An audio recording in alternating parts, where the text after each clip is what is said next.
Sushi, arguably the most iconic food to come out of the island nation of Japan. Its popularity has soared in recent years and has captured the hearts of the most dedicated food lovers out there. But how did this simple dish of rice and fish come to the forefront of food culture? Welcome to Moment of Zen, and this is the story of food. Let's take a moment and talk about it.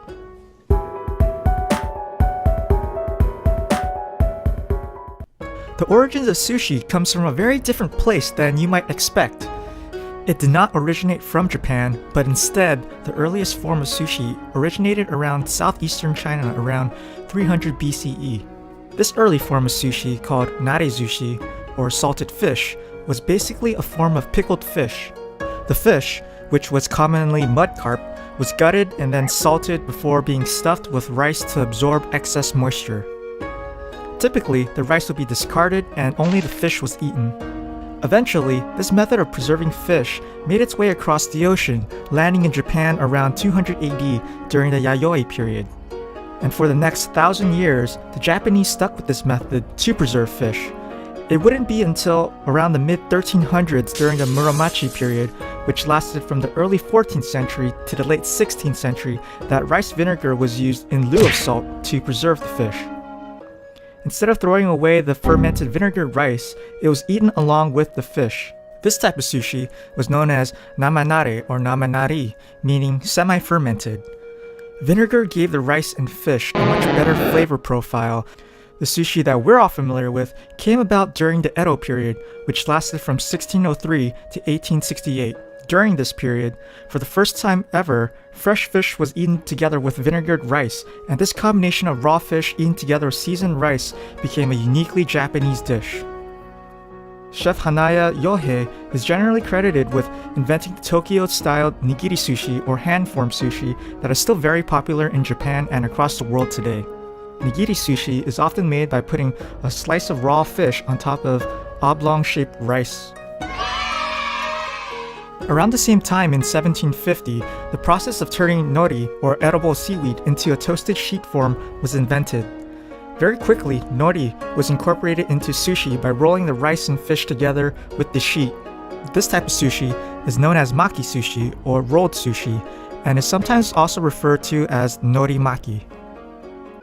Sometime around the 1960s, after Japan rebuilt its economy following the Second World War, it emerged as a consumer electronics powerhouse with companies like Sony, Mitsubishi, and Panasonic. And as these companies grew, it not only put Japan on the map, but many businessmen would travel abroad and many of them would bring their appetite for sushi with them.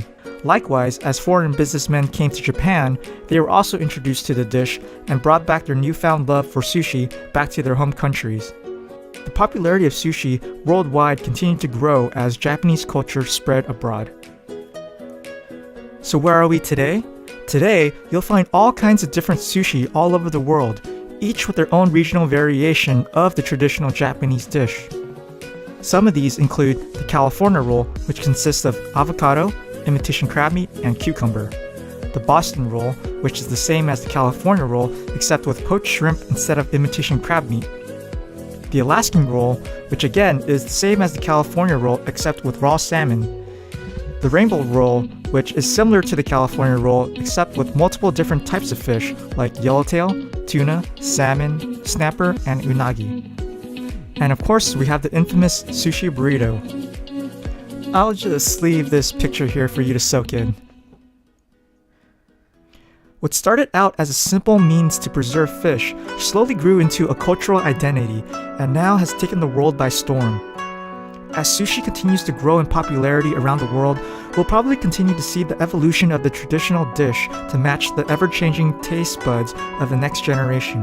With that said, the traditional way of making sushi probably won't be going away anytime soon and will likely stick around for another 1,000 years. And now let's talk about an interesting story about sushi. Salmon sushi, which is one of the most popular types of sushi, is a relatively recent creation.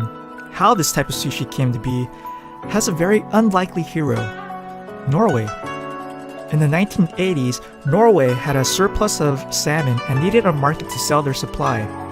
The Norwegian government hired Bjorn Erik Olsen to sell their surplus to one of the biggest fish markets in the world, Japan. Olsen had the idea of marketing his salmon to be used for sushi making, but the only problem was that the Japanese would not eat salmon sushi. Traditionally, the Japanese were used to either red or white fish meat, but the pink color of salmon threw them off and many thought it was poisonous. Aside from the color, many Japanese people had their concerns about eating raw salmon since salmon caught in Japan had parasites, so salmon was normally eaten cooked. This did not deter Bjorn, however, and he was eventually able to make a deal with a well-known Japanese frozen food company called Nishirei.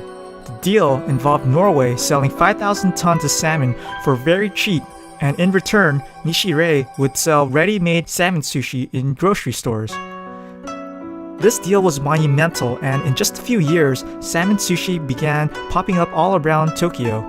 So the next time you chomp down on your salmon roll, you have Bjorn Olsen to thank for introducing salmon sushi to the world. This has been your Moment of Zen. And if you enjoyed this, please remember to rate, comment, and subscribe for more.